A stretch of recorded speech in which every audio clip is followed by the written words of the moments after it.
Greetings and salutations coming from the Most High.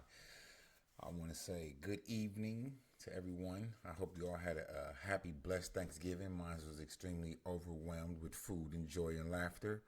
I promised you guys to do the four-part series on the different styles of parenting: authoritarian, authoritative, permissive, and last but not least, neglectful will be the one we'll be dealing with today, number four. So for the most part, all these other different parenting styles, they have seclusions inside of them. That meaning like one thing associates with the other one, but they're not. They all don't do the same thing. So one can offset the other one. One can do one for this one. One can be good for that one. Like they all like a glove. You can use all fingers if you don't have to use all fingers. If it makes sense, like if you want to take a finger off and use it, it all matters. You could use it for something. So, neglectful will be this is the parent, Mr. or Mrs. Uninvolved is what I said. Mr. or Mrs. Uninvolved is completely absent but present, if that makes sense. So they are completely absent but present, meaning that they are not there, but they there to make sure that the child have all the basic essentials that they need to move forward in life, like clothes, food, shoes, basic video games, stuff like that, books, reading materials, small things that the average person would think would be something important to a full-time parent, authoritarian or authoritative, or a permissive parent, which is completely child-driven. They have no nurturing skills. Like they don't coddle. They don't. If you fall, it's like, oh, get up, stop crying, shut up. Boys don't cry, stuff like that. They show no affection of support on any level.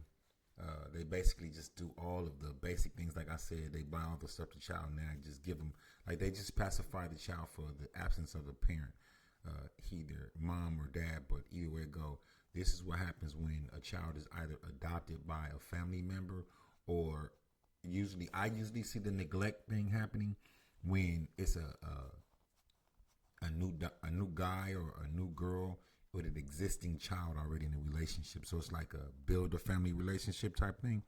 So that usually is what occurs with neglectful parenting, one of the parenting styles of neglectful. So usually what happens is that person be like detached from the situation. Off top, they feel like nobody told them.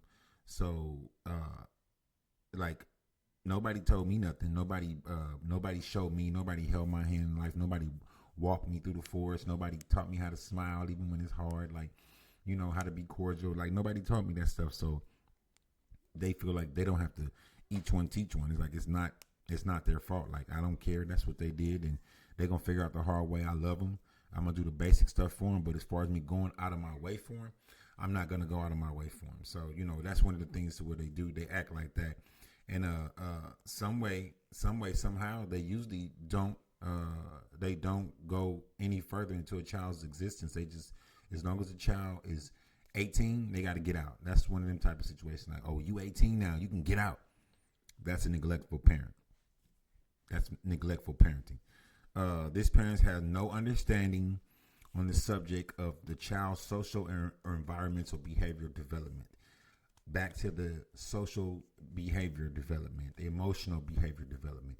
That's one of those things to where you will lose focus of the facts that matter, and that's the child being a well-rounded individual on this earth, meaning that they get full compensation of everything they need from everybody in their life. Like I told you, children are like a good vehicle, brand new. You got to do maintenance. It could be like an island. It's going to take multiple people to keep it cultivated. Like it's certain things that's going to happen in a child's life that you have to be like, you got to be on point with. You cannot be slacking and certain things like that. Like a young boy needs a young man visible. He needs to know how to carry himself and conduct himself, and how to resist those temptations of the femininity inside of him. Like we all have dual sides inside of us, the yin and the yang. And at some point in life, the young man between the age of 10 and 13 need to be like under the watchful eye of a male figure, a positive male figure, a strong male figure, someone with faults that he has corrected, someone with a future that's promising, that's visually promising, someone that could just give the child an opportunity to see what he can become if he stay on that path and resist temptation. And I'm gonna do a part about raising young boys. I'm gonna do a little a podcast. I'm gonna do an insert on the importance of a young man from the age of 10 to 13 years old. That gap, it's a 3-year gap that happens. It's that 3-year trimester from 10 to 13 where something happens, and the chemicals inside the brain, it will lean, it'll start to seep into one part of the brain. I'm gonna have more information for you, and it tends to make them feel like feminine, like it's okay. Don't get me wrong. Period. It's okay. I was a little boy at one time, so it's all right. But then that's when you have to be there to rear them and to guide them down that right path they need to go down. So once again, that'll be the final part of the 4 parts of the different parenting styles. And I really appreciate you for tuning in continuously. I see my views is going up. I see my subscribers is going up. So it's just a time thing, being consistent, staying at it. I'm committed. I appreciate all the love and concern you guys is showing me. I'm grateful, and I'm gonna start doing a couple of lives. I just wanted to get the basic, thing of committing to something and staying true all the way through. So I finished this 4-part. It was successful. I'm grateful for it. Like I always tell you, I want for you what I want for myself. That's to survive and be successful.